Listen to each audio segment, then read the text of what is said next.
Ajoyib podkast. Bugun siz bilan suhbatimiz ajoyib tarzda bo'lib o'tadi. Chunki biz bugun ajoyib mehmonimizni taklif qilganmiz. Assalomu alaykum. Avvalambor assalomu alaykum hurmatli boshlovchi hamda assalomu alaykum universitetimizning aziz ustozlari hamda bizni kuzatib boruvchi qiziqqon talabalar. O'zim tanishtirib o'tadigan bo'lsam, ism familiyam Akbarov Asadbek. 2000-yil Farg'ona viloyati Quva tumanida tug'ilganman. Hozirda Qo'qon davlat universiteti 2-bosqich magistrantiman. Bugunga qadar 5 yillik tajribaga ega startapper, ya'ni ixtirochi, innovator insonman. Qarang, startap g'oyasi sizda birinchi bo'lib qanday paydo bo'lgan?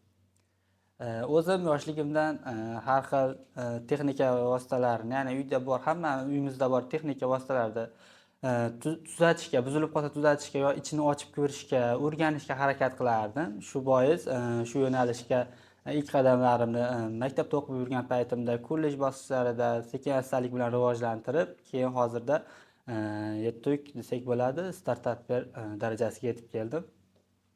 Demak, bu startapga qiziqish yoshlikdan bo'lgan. Maktab paytidanmi yoki maktab tugatgandan keyin boshlangan? Maktab davridan boshlab o'zimni shu innovatsiya sohasiga qiziqqanman. Sekin-astalik bilan tajribalar orttirib kirib kelganmiz. Startapingizni boshlashda eng birinchi qilgan ishingiz nima bo'lgan? Avvalo har bitta startapni boshlashdan avval o'sha insonda, boshlovchi insonda o'zida qiziqish bo'lishi kerak. Bundan tashqari harakat ham bo'lishi kerak. Faqat qiziqishni o'zi bilan yo g'oyani o'zi bilan qolib ketgan insonlarni juda ko'p ko'rganmiz. Hozirda o'zimda ham dastlabki har bitta loyihamda ham qiziqishim bo'ladi. O'zim avvalo bozorni, ko'chani o'rganaman, sekin-astalik bilan shuni rivojlantirishga harakat qilaman. Har doim inson startap boshlashdan avval o'zini ustida ishlashi kerak, kreativlik kerak. Hozir bozor dedingiz, shu mavzuda davom etsakda, ilk mijozni qanday topgansiz? Biz har bitta loyihamizni qurilish jarayoni, ishlab chiqarish jarayoni har doim o'zimiz avvalo bozorda o'rgangan holatda ishlab chiqaramiz. Har bitta loyihani. Nimagaki, bozorda o'rganmasdan bir g'oya qilsak yo loyiha qilsak, uni ertaga xaridori bormi, yo'qmi, shunisi muammo bo'lib qoladi. Avvalo biz bozorda o'rgangan holatda avvalo haq tilda aytadigan bo'lsak, buyurtmachi tayyor holatda bo'ladi. Keyin biz o'shanga qarab loyiha ishlab chiqaramiz. Startapni boshlashda qandaydir muammolar bo'lganmi hech bir? O'zimda juda ko'p muammo bo'lgan. Startapni boshlashimdan 1-chi, 2-chi, 3-chi yil desak ham bo'ladi. Deyarli har bitta qatnashgan musobaqam, innovatsion loyihalar tanlovi bo'ladimi? Deyarli har bittasida yutqizganman. Haligi yutqazgan odam kurashga to'ymaydi deganidek, o'zim ustimda ishladim, yangidan yangi do'stlar orttirdim. Bu innovatsiya tanlovlar orqali mag'lub bo'lgan taqdirimda ham o'zimga yangi xulosalar oldim. Keyin startap boshlashdan avval aytib o'tganimdek qiziqish hamda yetuk bir shu sohada ketgan ustoz kerak. Har bitta startapperga, boshlayotgan odamga ustoz bo'lishi shart. Ustozsiz bir natijaga erishish qiyin bu sohada. Ustozingiz bo'lgan dedik. Albatta. Dastlabki boshlagan yilimda ustoz topishda ancha qiynalganman. Undan tashqari bu startap, innovatsiya u darajada, hozirgi darajada bo'lmagan edi yurtimizda. Faqatgina o'sha eski nimada hazillarda aytgandek, maqtovyorlikni o'zi bilan cheklanib qolganmiz dastlabki yillarda. Endi hozir e'tibor moliyaviy ham, moddiy tarafdan ham, ma'naviy tomondan qo'llab-quvvatlash har bitta tashkilotda yo o'zimizda Qo'qon davlat universitetida ham juda yuqori. Shulardan foydalangan holatda hozirda yaxshi natijalar qayd etyapmiz. Demak, siz ustoz qo'lida shogird bo'lib yurgansizmi? Albatta va hozirda ham o'zimiz shu universitetda tijoratlashtirish bo'limi rahbari Muhammadjon aka ustozlik qiladi. Bundan tashqari Abduvaliyev Javlonbekni ham o'zimni do'stim desam bo'ladi, akam desam ham ustoz sifatida ko'raman. Shu insonlarni kerak bo'lsa hozir ham ulardan maslahat olib, yo'l yo'riq olib, har bitta ishni boshlashdan oldin maslahat olaman shu insonlardan. O'zingizni hozir ham shogird deb bilasizmi yoki ancha narsa o'rgandingizmi? Ustozlik qila olasizmi yoki hali ham o'zingizni shogird deb bilasizmi? Hozir ham 5 yillik tajribam bo'lgani bilan hozir ham shogirdman shu insonlarga. To'g'risi har bitta loyihada aytganimdek, ularda o'rni ham bor, shogird o'rni ham alohida bo'ladi dedi. Har bitta aytib o'tganimdek loyihani qilishdan avval shulardan maslahat olaman. Qo'shimchalar bo'lsa o'rgatishadi, kerakli joyda yordam berishadi. moddiymi, ma'naviymi har tomonlama yordam berishadi. Bundan tashqari o'zim ham shu universitetimizni fakultetlaridan talabalarni yig'ib, hozirda 30 dan ortiq shogirdlarim mavjud. Bu shogirdlarimizdan tashqari Sirdaryo, Xorazm, Samarqand, Andijon hamda Namangan viloyatlarida o'zimizni shogirdlarimiz bor, yana 20 ga yaqin. Demak, har bitta viloyatda ham bor shogirdlaringiz. Albatta. Moliya masalalarini qanday hal qilgansiz? O'zingizmi yoki investorlar bo'lganmi Hozirgi kunda ham kerak bo'lsa har bitta loyihani menga investor sifatida o'zimni otam bor. O'zimni otam har bitta loyiha boshlashdan avval loyiha qilish jarayonida birinchi marta o'zim dadam bilan maslahatlashaman. Dadam har doim qo'llab kelgan. Aytib o'tganimdek, dastlabki misol o'zimni faoliyatim dastlabki yillarda ketma-ket mag'lubiyatga uchraganman. Shunda ham o'zimni dadam menga motivatsiya bo'lib, kerak bo'lsa ham rag'batlantirib, moddiy tomondan yoki ma'naviy tomondan har doim qo'llab kelgan. Hozirda ham kerak bo'lsa loyihalarimga mablag' tarafidan yordam kerak bo'lsa, birinchi navbatda o'zimni dadamdan olaman. Bundan tashqari hozirda investorlarimizni ham jalb qilganmiz. Hozirda 10 dan ortiq investorlar bilan faoliyat yuritamiz. Hech bir shu qilgan loyihalaringizdan hech bir omadsiz bo'lganmi? O'xshamay qolgan loyihalar, amalga oshmay qolgan loyihalar? Hozirgi kunda 10 dan ortiq ixtirolar muallifiman. Bulardan hozirgi kunda 7 tasi hozirgi o'zimizda ichki bozorda sotilyapti, foydalanuvchilarga topshirilyapti, ishlab chiqarish jarayonida. Bundan tashqari omadsiz loyihalarimiz ham bo'lgan. Thomas Edisonda bir gapi bor-da, shu gapi juda yoqadi menga. Men lampochkani yoqishni bir xil usulini bildim, ammo yoqa olmaslikni 999 xil usulini bilaman degan bir gapi bor. Bizda ham xuddi shunaqa mag'lubiyatsiz hech qachon rivojlanib bo'lmaydi. Bizda ham hozirgi kunda hisoblaydigan bo'lsak, bir 20-30 dan ortiq ixtiro yo loyihalarim besamar ketgan. Bularda eng katta xatoim nima bo'lgan? Bozorda o'rganilmaganligi yo ustozlardan yaxshi maslahat olinmaganligi, shular bo'lgan xatolarim.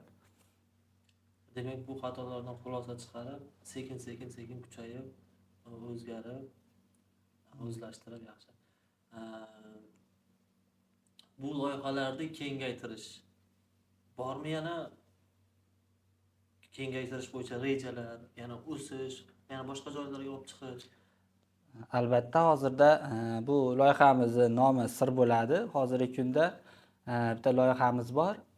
Buni respublikamiz bo'ylab, Farg'ona vodiysi uchala viloyatlarimiz, ya'ni Farg'ona, Andijon, Namangan, bundan tashqari Samarqand, Toshkent viloyatlarida bu qurilmalarimiz hozir foydalanilyapti, eksperimentlar o'tkazilyapti.